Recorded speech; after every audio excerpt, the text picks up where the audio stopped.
There is a old Yiddish joke about this lady that starts coming to shul, and it comes to the Torah reading of Yosef being sold as a slave by his brothers. Very sad story. And she's reading the story of Joseph being sold as a slave by his brothers, and she starts to cry. Very sad story. Comfort her. Anyway. Next year she comes to shul, the same Torah reading. Again she reads about Yosef being sold as a slave by his brothers, and again she starts to cry. The third year she comes to shul, same Torah reading, and they're reading about Joseph being sold as a slave, and this time she's not crying. Someone asks her, why aren't you crying? It's not a sad story. Joseph being sold as a slave. She says, it's his fault. He's an idiot. He should have learned from last year when he went to his brothers, and the year before he went to his brothers.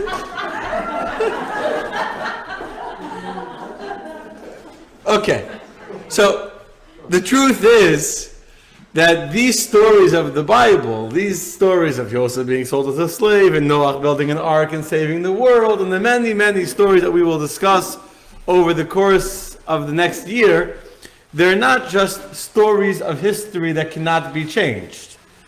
These are stories that are meant to be windows into our soul. In fact, come in, get a chair.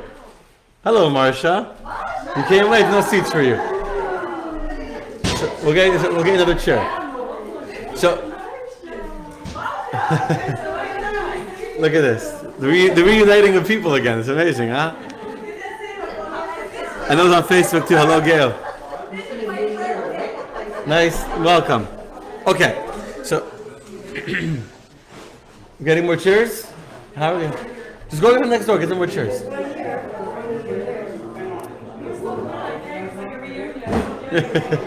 Baruch Hashem. Yeah, we need more tables there. Okay, so. Right there, perfect. Thank you, Yosef. Yeah, we have popcorn. Kovis on little bags. Okay.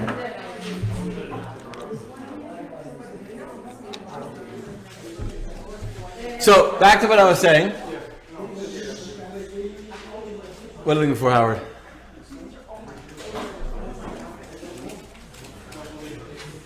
Okay, so the Torah says, we're good? The Torah says that Ma'asa Avos Siman Labanim, which means that the actions and the stories of our fathers is a siman, a sign, literally a sign, but translated as a roadmap for the children. Meaning we, very often in our lives, come to a fork in the road. We come to choices we need to make. We come to places where we need to make a decision this way or that way. Ma'asa Avos, the actions of our fathers, is a siman. It's a roadmap. It's a sign for us. When you come to a fork in the road, you're not sure to go this way or that way. You have a sign, and these signs are meant for us to learn how we should live our lives. The Torah is not just a storybook. Torah is not just a book of history. It's a book of teaching, a book of lesson. They wrote on Friday the word Torah. It's from the same word hora'ah, to guide, to instruct, to teach. So every single story and every single person we meet is meant to be a guide for us and the kind of people we should be.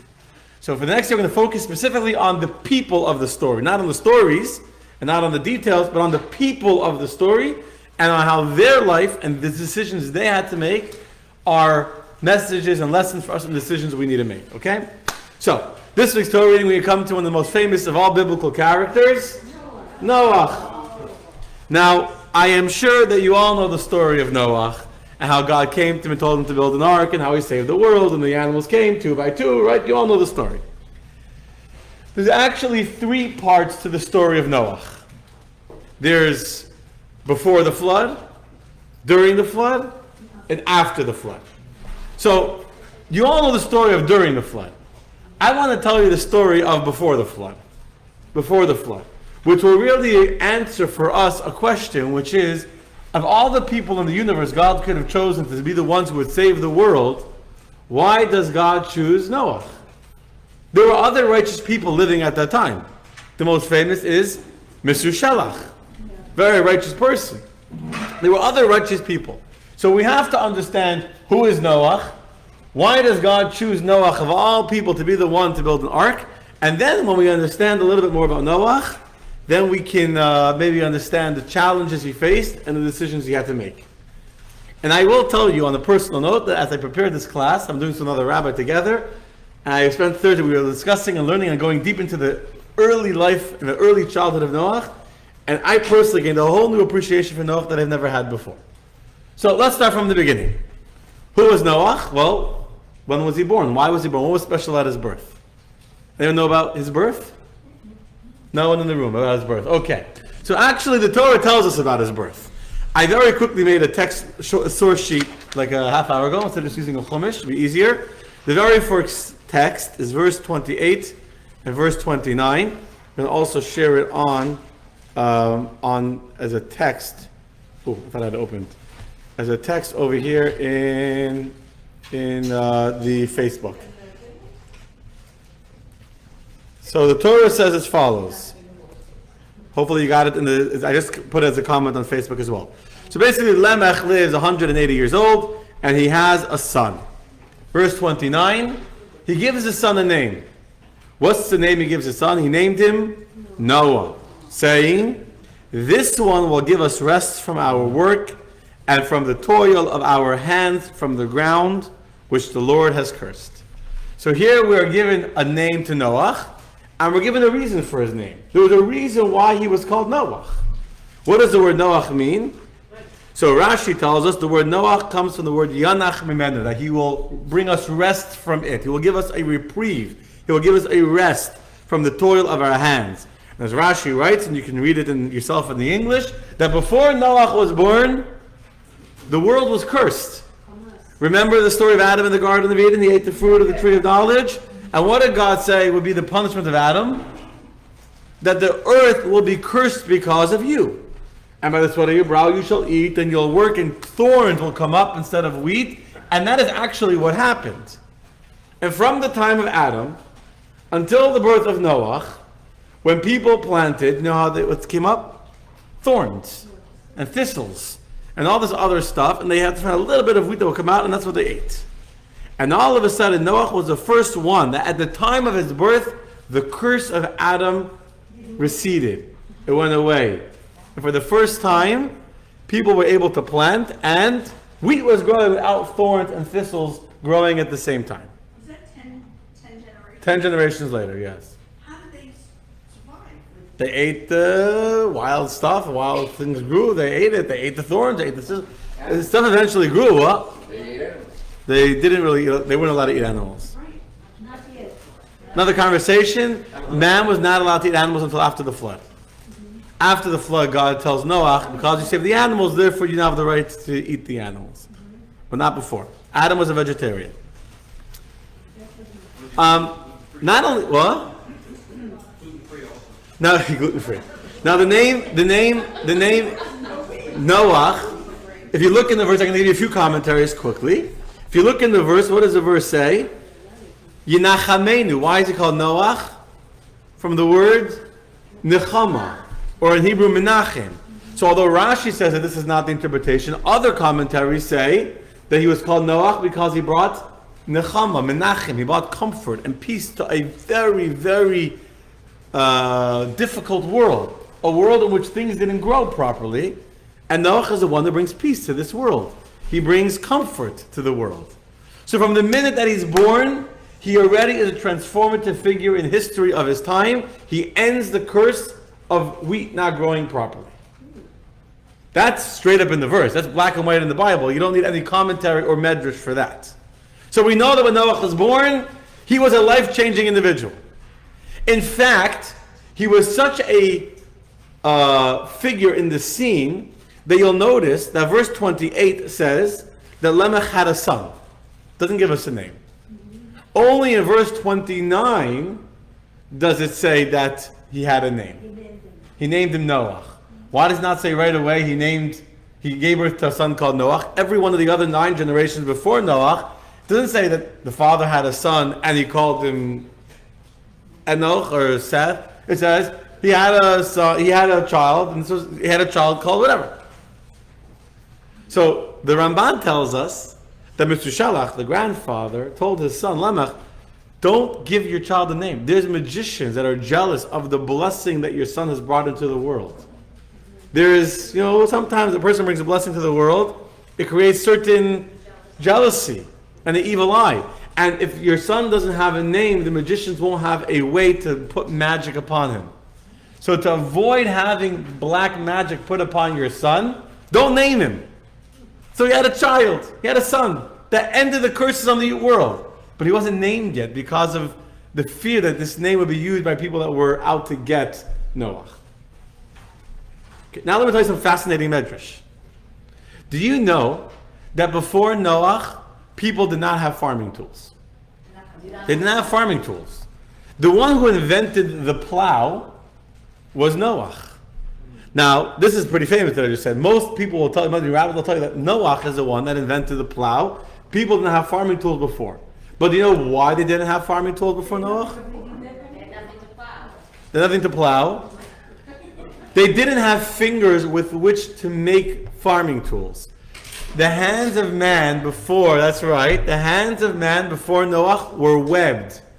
They had fingers and there was skin in between them. Noach was the first child to be born with individual fingers. And that is the reason why he was able to invent farming tools that's in the Medrash. That he invented things that no one else had been able to invent. So before, you know how they used to plow or dig? Their hands were webbed. Webbed hands are very good for digging in the ground. So they would literally dig with their hands like a little shovel. That's how they would dig and they would plant and that's how they grew. The first one to give the ability to cultivate and plow a field was Noach. Hence the name Noach, the one that brought rest to the world. Big wow. Yeah.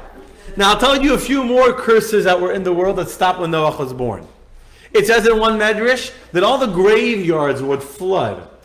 And then the graveyards would flood because the earth had been cursed because of Adam. So one of the expressions of the curse of Adam was the graveyards flooding. And after Noach was born, this curse also went away and the graveyard stopped to flood. Another medrash says that the animals stopped to fear humans after Adam's sin, which is why, if you know the story of Cain, he was afraid of being eaten by an animal, and God put a sign upon them to protect them from the animals. But generally speaking, animals were no longer afraid of humans. And so, when Noach was born, that curse was also taken away, and animals once again began to fear humans. Okay?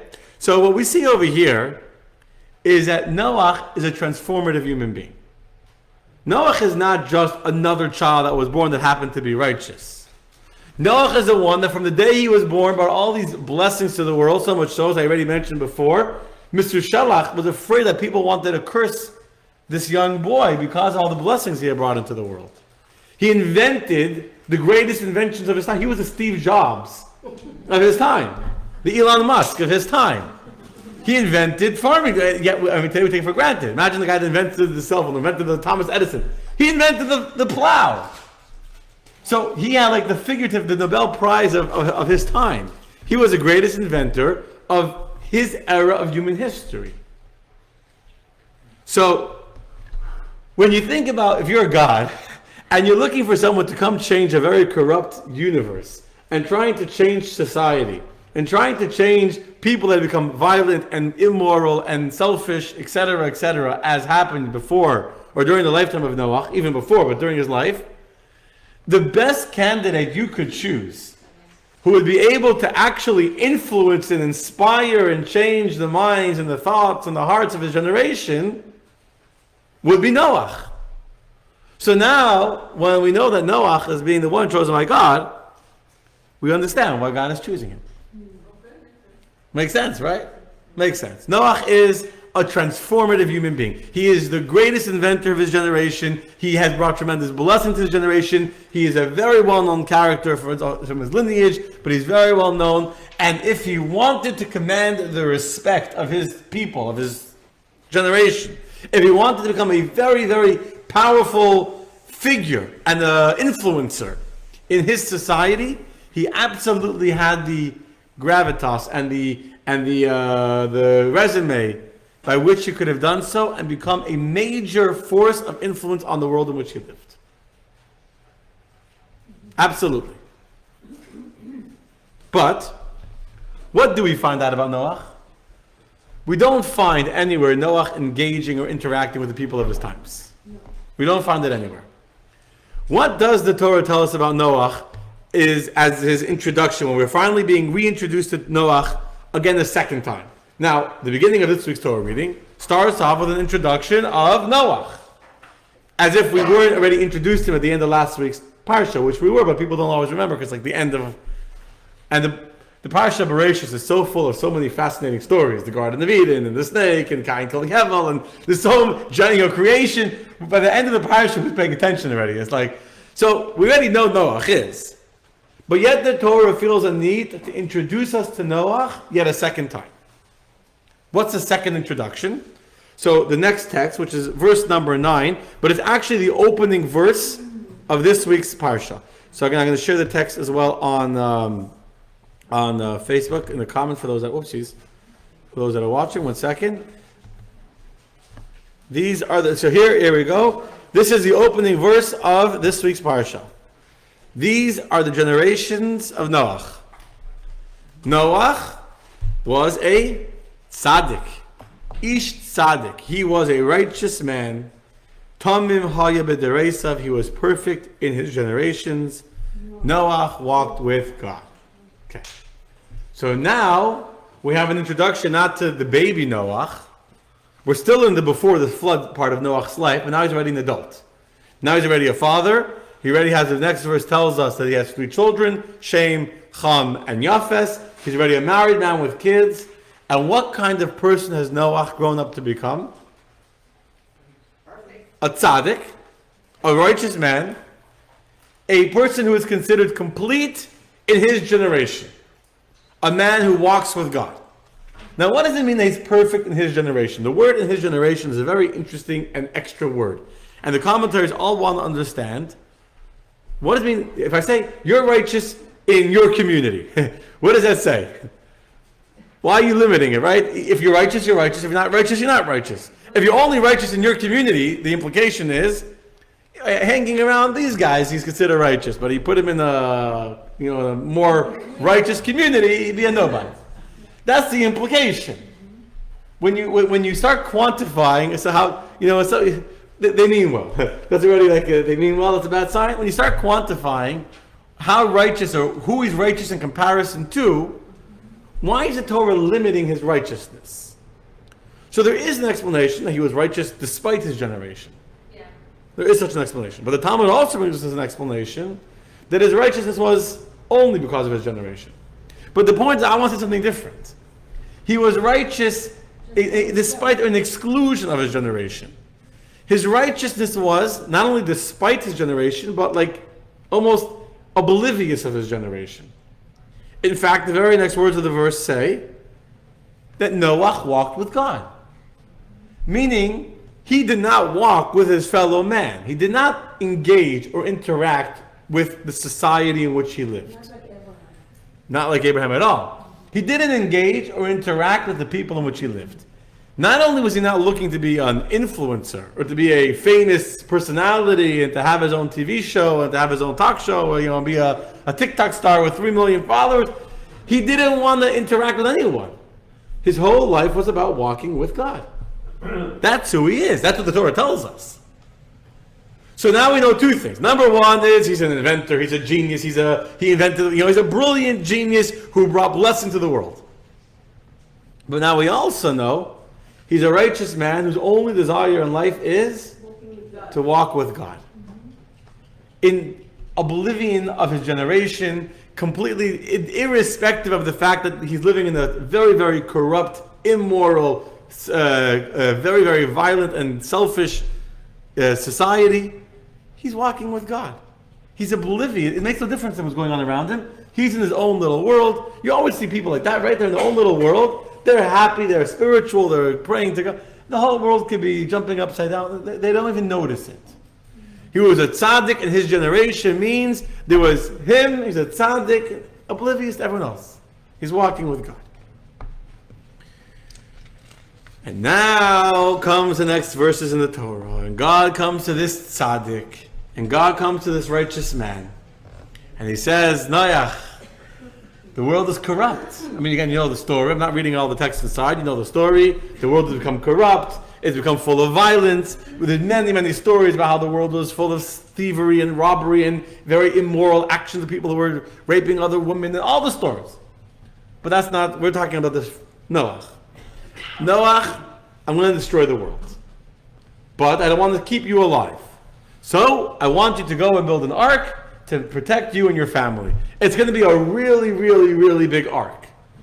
400, and just to put it, 300 amos long, which in comparison, in the smallest measure in today's time would be 450 to 500 feet long, which, just to give you perspective, a football field. Now we're bringing the football, right? How big is a football field? 300 feet. So you're talking about a football field and a half minimum.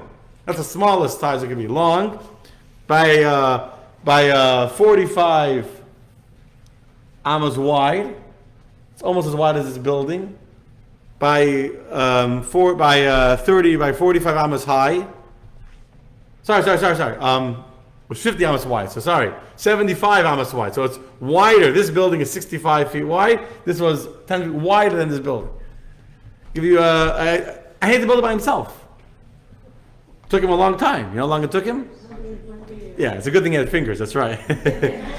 By the way, building an ark actually required an inventor and a genius who would know how to do it. You are 100% correct. A guy that invented the plow could figure out how to make a boat big enough to hold every single, not every animal, 2 of every single animal, and to make it waterproof and to be resistant and to survive the storms and all that. Absolutely. So Noach had a genius, a seichel, and he had fingers, he had hands, right? 2 gifts that don't usually go together. Some hands and no brains, or brains. He had both the brains and the hands. Really a blessing. And he was 120 years.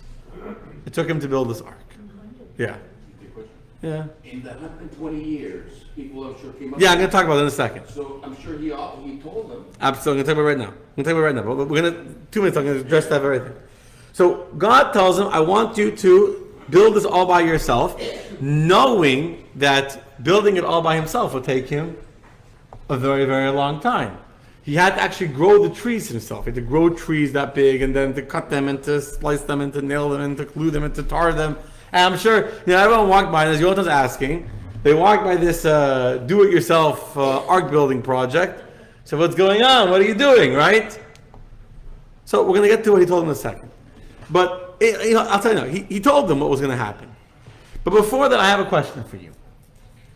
You're Noach now. What would you do? Noach understood. Well, before you Noach understood, what do you think God wants when he tells Noach to build an ark? Does God just want Noach to build an ark and to save his family? Or does God want Noach to try and influence the people to change and become better? It's fairly obvious to all of us.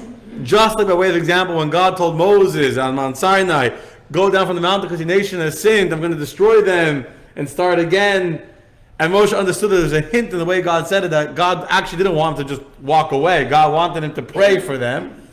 So to Noach, at least he should have understood, that what God really wants, go fight for your people, or help them do teshuvah. Really, God wants them to do teshuvah, to repent, to change their ways. The problem is that in order to get someone to change their ways, you know what has to happen? You need to engage with them. You need to engage. You can't sit in your own little paradise, in your own little ivory tower, and expect that the people will just be inspired by the fact that you exist and change their ways. You actually have to go down to talk to them, and you got to engage with them, and be on their level, and go to their functions and do their things, and connect with them, and create a bond, create a communication. And only after you've created that common communication, now we can try and influence you and inspire you to become a better person. So here is the dilemma of Noach's life. He has the social clout. He's an inventor. He's brought blessing to the world. He has God's trust. He has God's prophecies and God's blessings. He's a tzaddik. Does he risk his own personal spiritual status, his own personal security and safety of his family, who are living completely isolated from the violence and from the immorality and the corruption of the world in which he lives? Should he take down those walls of separation to try and engage with the people and try and inspire them? Or should he continue living the way he's been living and say, my job is to my family, my job is to myself, I will build the ark, I will take care of myself, I will do what God told me to do, but I can't become part of them and engage with them? Well, we know the answer what he does. We know what he does. But this is a question he's faced with. I want you to understand this dilemma. God is not explicitly, but God is hinting to him, I'm going to destroy the world. Now, when you hear God saying that, what you should be hearing is, go help them. Go try and save them. That's what we all hear. But Noach heard that too. I don't doubt that Noach heard that. But Noach had a real legitimate concern, which is that if I'm going to go and engage with these people, I'm opening up myself, and I'm opening up my family, and he had a righteous son, Shem, and all that. I'm opening them up to the influences of a very corrupt society. It's a corrupt society. An evil, wicked society. I don't want my children, I don't want to invite guests over to my home and have them see people living this other kind of lifestyle. I don't want to allow my family to see these kind of people. It will corrupt them. I need to stay isolated and protected and secure. That was his dilemma. So if you were living in Noach's times, if you were living in his shoes, you're the only righteous one in the world full of crazy, corrupt people. What do? You said there were other righteous people there. In the same Methuselah, who also lived isolated. They weren't, well, Why did he Methuselah died before the flood started. So what would you do? Would you risk the integrity of your family and your values by engaging in an immoral, corrupt, violent people who don't even believe in the same God as you do? You have to understand something else. They don't even believe in the same God you do. They don't have the same set of values as you. They don't share any of your values, any of your morals, any of your beliefs, any of your foundations. You know what I'm saying? They didn't vote for the same president as you. It's like they don't have the same different world. But then the character is that time. What? He's the character for that time. Right, so I'm asking you, what would you do? Would you engage? Would you engage with people that are so corrupt? There's no common language now. They don't believe in God. You believe in God. They don't have. Like what? I'm gonna think about them. How to save them? They are my enemies. Okay. Okay. Of course not. My answer is no. Your answer is no. Sarah's answer is no. Yes, Robert. I was thinking there's a way in the middle. He can say, this is what I'm going to do, and this is where I draw the line. If Okay, we'll talk about that. Is going to be pulled into this, I'm going to stop. Okay. So you're saying make a moral line. I'll engage you up to a certain point. Yeah. Someone raised their hand here. No, I'll just try. Oh, you just stretch. Okay. Yeah. I was gonna say, like, if you think about Abraham crossed that line and tried to and converted people. And if you think about Joseph with his children in Egypt, how did he get them to grow up to be righteous when they were Okay. So you're comparing Noach to other people other times. We have to look at Noach in the prism of Noach. If they look at Noah by himself, they do say in the Torah that you save yourself and your family first. Okay. So we're discovering. Yeah, well, nobody else is gonna make it. So what we're discovering is that with Noach, anyone want to disagree with them? But people came up to Noah and he told them, he tried to No, well, That's engaging. we're going to talk about that. I'm going to talk about it. Engaging.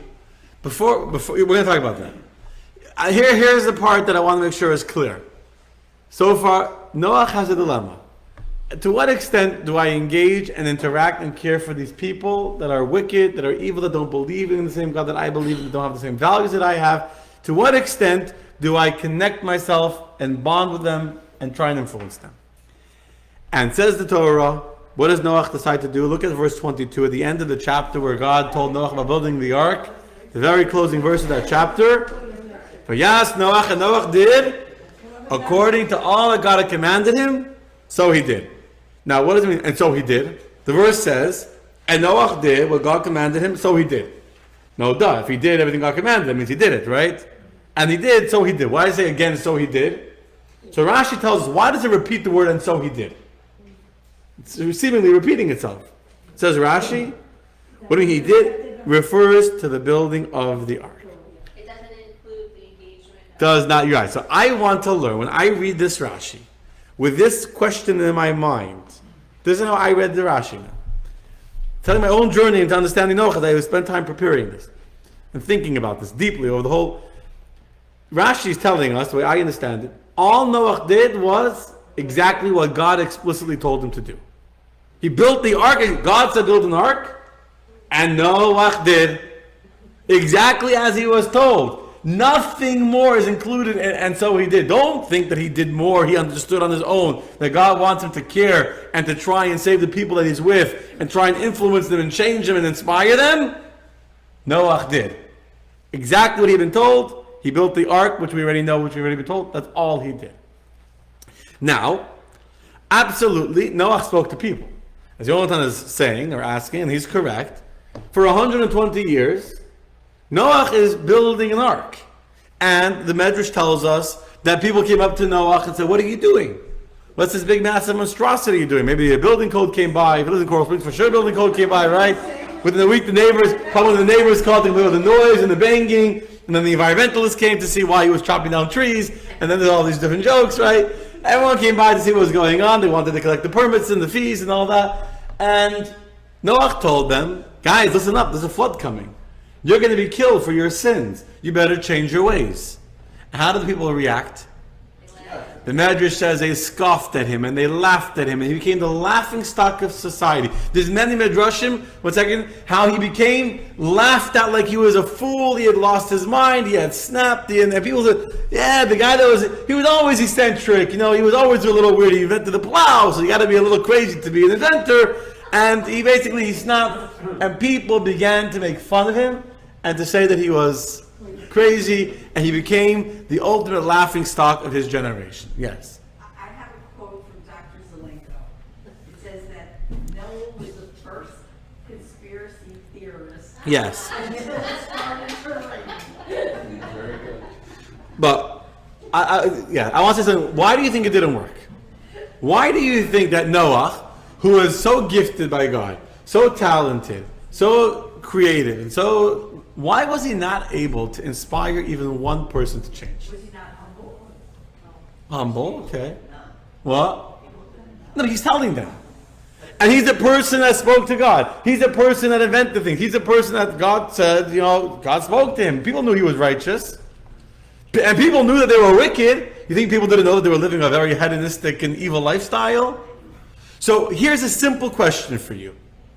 Imagine even the worst rabbi, a boring rabbi gives a sermon. At least one person will like it, you hope, right? You know what I'm saying? Like, at least one person, after 120 years, you couldn't get one single person to be inspired. You couldn't make like one guy to become a little bit more religious. 120 years, not one person listens to him. For God, like you said, they were completely evil. Okay, so you can blame it on them. You could.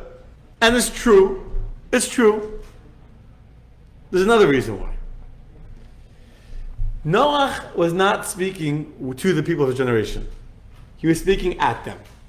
There's a very important idea in communication and in parenting and anything, that you can speak to someone or you can speak at someone. Now, what's the difference?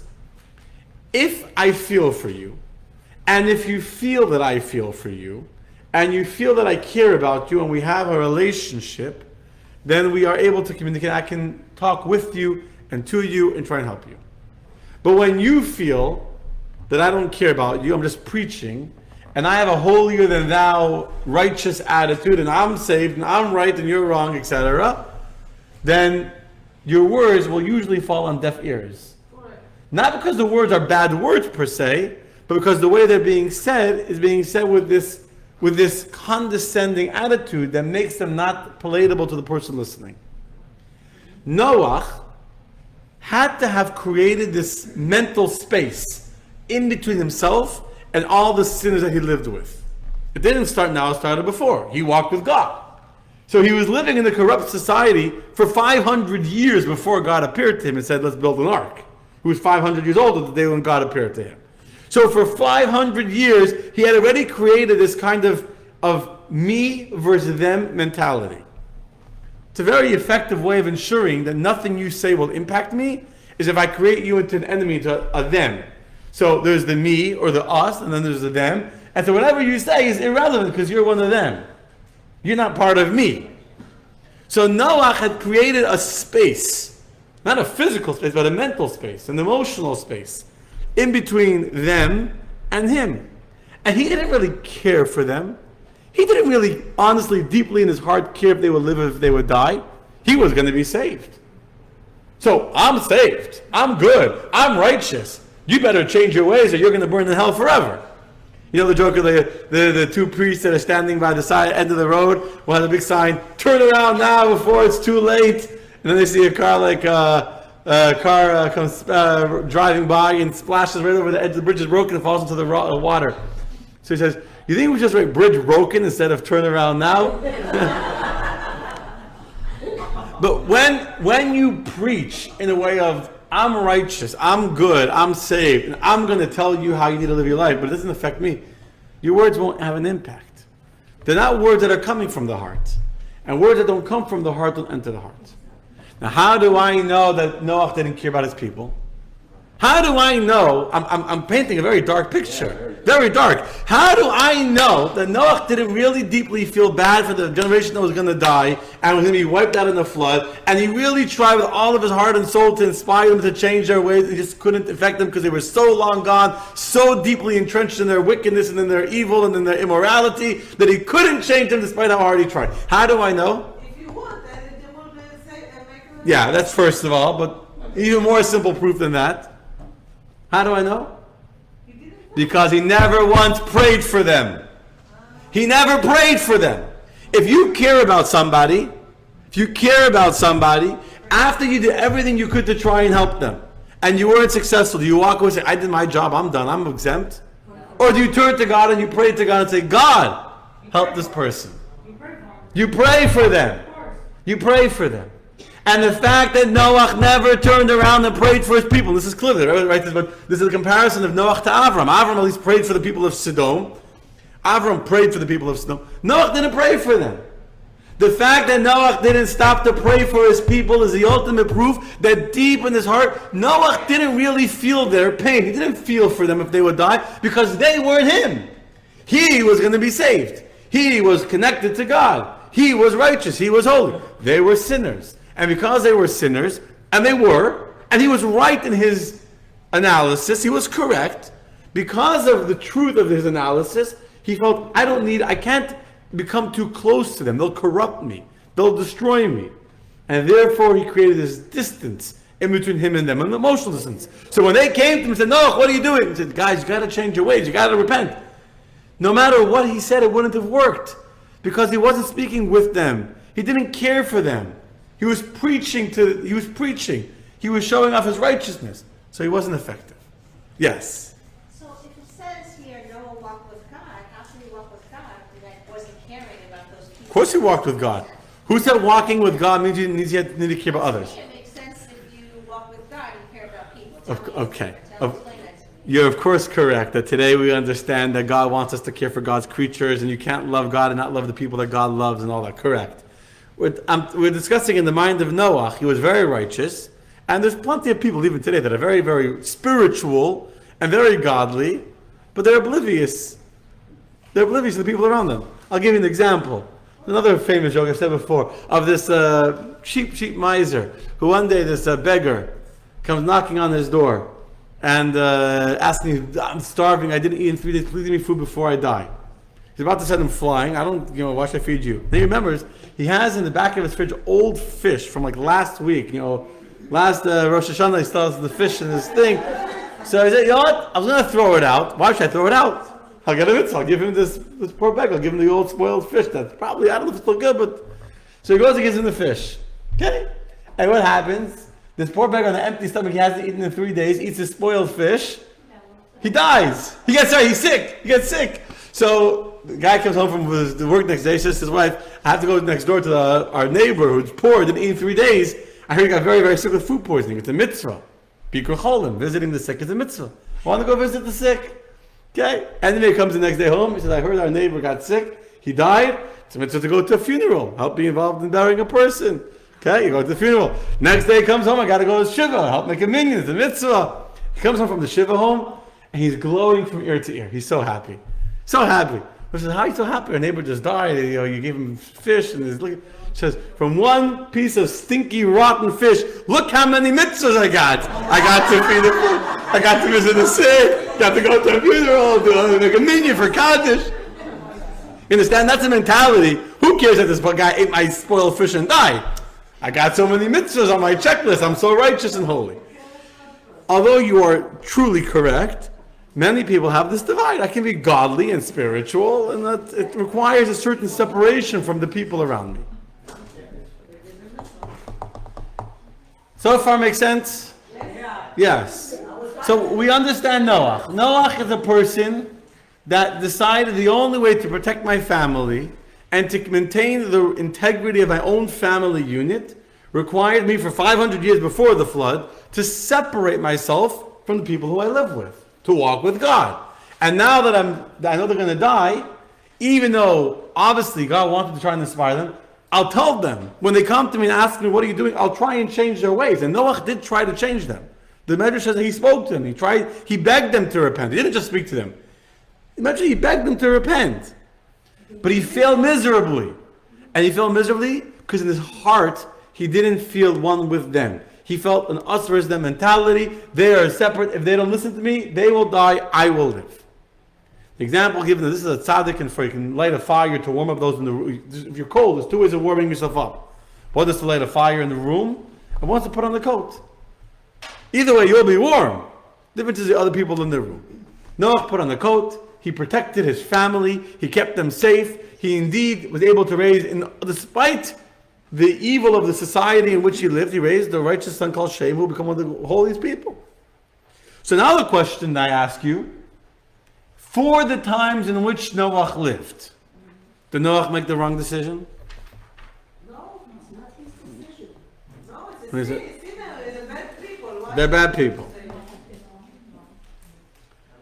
Did Noach make the right or wrong decision by creating this mental space between himself and the people of his generation, and by primarily being focused on saving his own family and maintaining the integrity of his own spiritual oasis within his own home without allowing the contamination, so to say, of the very corrupt, unholy society to infiltrate and get into his family, into his home? Did he make the right decision or the wrong decision by not engaging more effectively, more aggressively, and more wholeheartedly with the people with whom he lived? It's a smart decision. Smart decision. Was it right or wrong though? Right, Because right. God also wants to change his world. So he was just like keeping himself away from the world. Basically, his mission is to go out and change the people, you know what I mean? So in my opinion, he did the wrong thing. You say do the wrong thing. Well, we know it's his decision, but now we have the ability to look back. Hindsight is 2020. So we can look back at what he did. The right decision. I think it was wrong. Okay. I think it's wrong. We got a good, okay.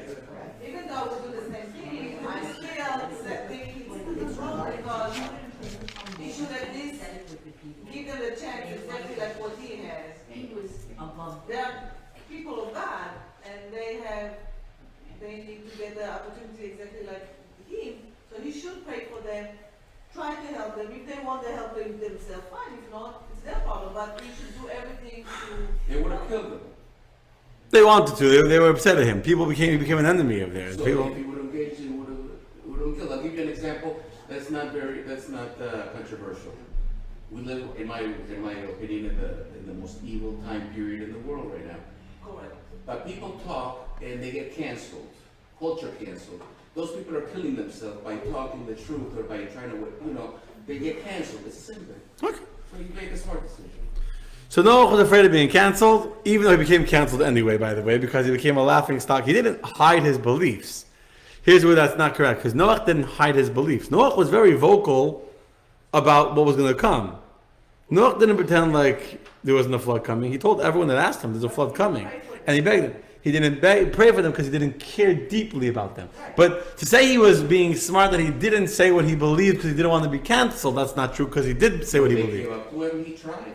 As a leader, he should, So, treat everybody. on one hand, you can argue, yeah, I was gonna say, I mean, the basic of the Torah is love your fellow as yourself.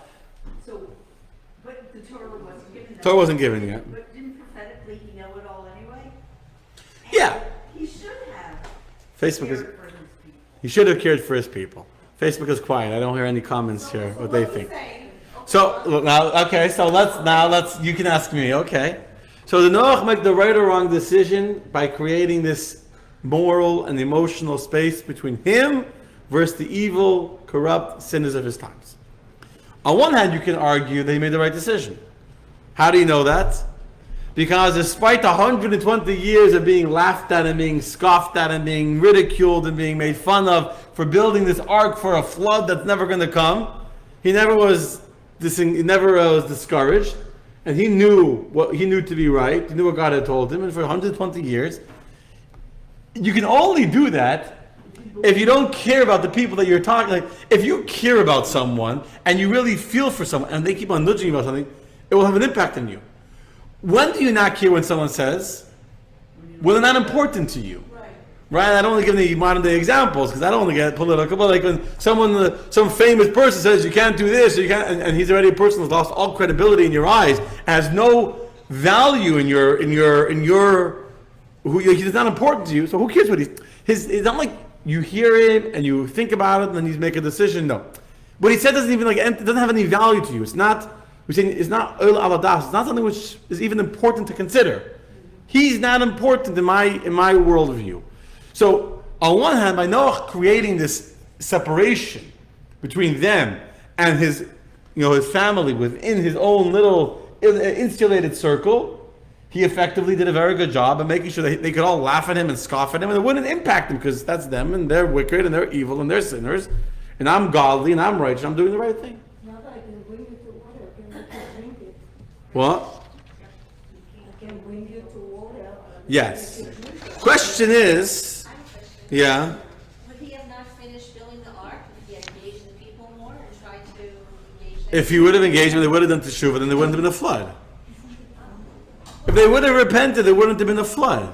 No, what I'm saying is like, I don't know if he could have gotten, maybe 1, 10, 50, 100, everybody? I don't know. Not everybody, I don't know. God didn't need everyone to be righteous to bring away the flood. In fact, it says even the minion by Sodom. When Avram was praying for the people of Sodom, did Avram try and say the whole city is righteous? 10 righteous people is enough merit to save the whole city. So just a few righteous people would have enough merit to save the whole country, the whole world. But he couldn't get anybody. So I want to tell you 2 stories of Noach from after the flood now. Okay, so this is all before the flood. Now during the flood, you all know the story. He fed the animals, 100 year in the ark. You all know the story. After the ark, after the flood, Noach comes out of the ark.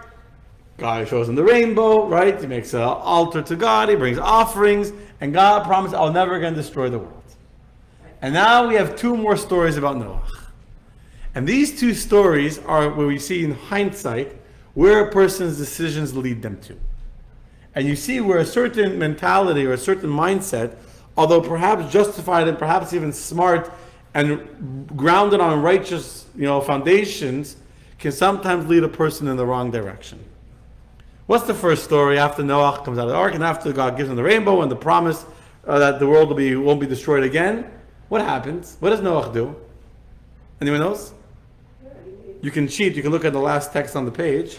I didn't put chapter numbers here. It's like 2-3 chapters in there. Planted a vineyard. Shear the other way around. His hands were not webbed. He planted a vineyard. So verse 20, Noach, let's read the words in Hebrew. Again, the words are important. Vayachal Noach. So, Vayachal Noach literally means he began.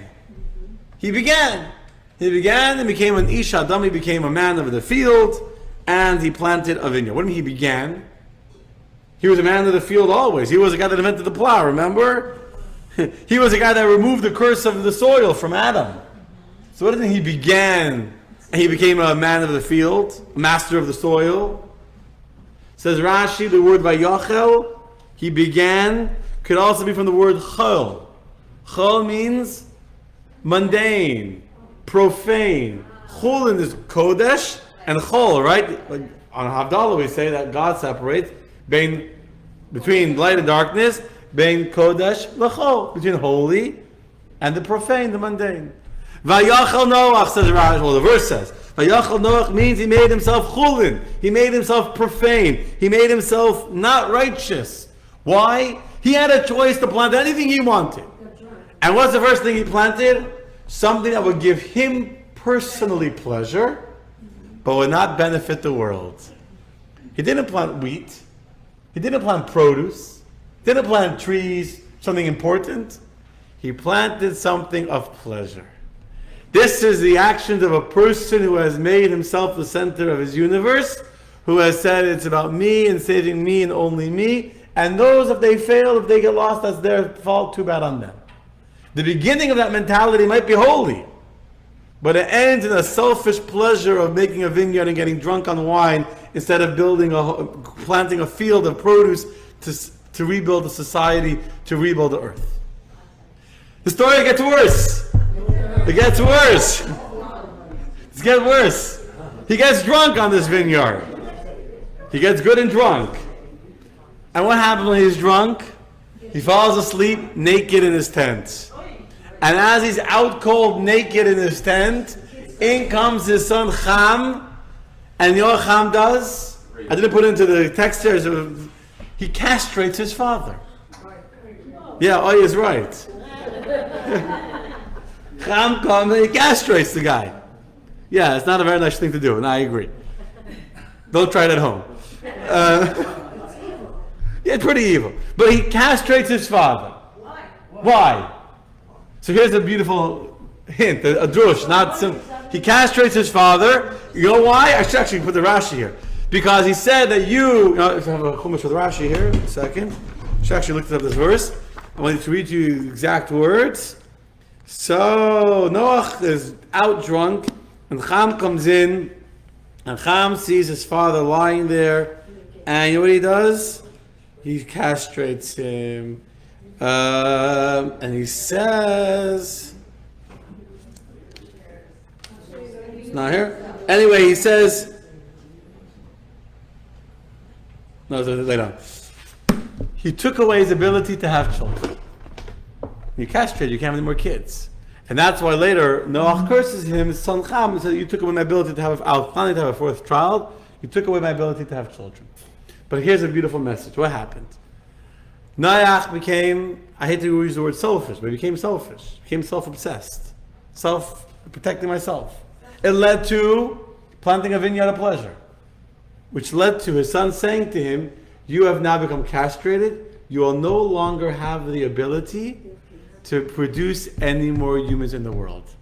Your ability to be an impact on the world in which you live, your ability to change the world, to inspire the world, to have an impact on the world, it's over. It's over. When we separate ourselves so much from the world around us, become so insulated and isolated in our own little bubble, Noach lost the ability to have a fourth child. He lost the ability to still continue creating a future. He lost that ability. And this is what the Torah is telling us when the Torah tells us these details, that Noach was righteous only in his generation, etc. The Torah is telling us an important message here. We actually can fix, there's a beautiful sikh of the Rebbe I learned, that we can fix the life of Noach by learning from him what not to be. What not to be.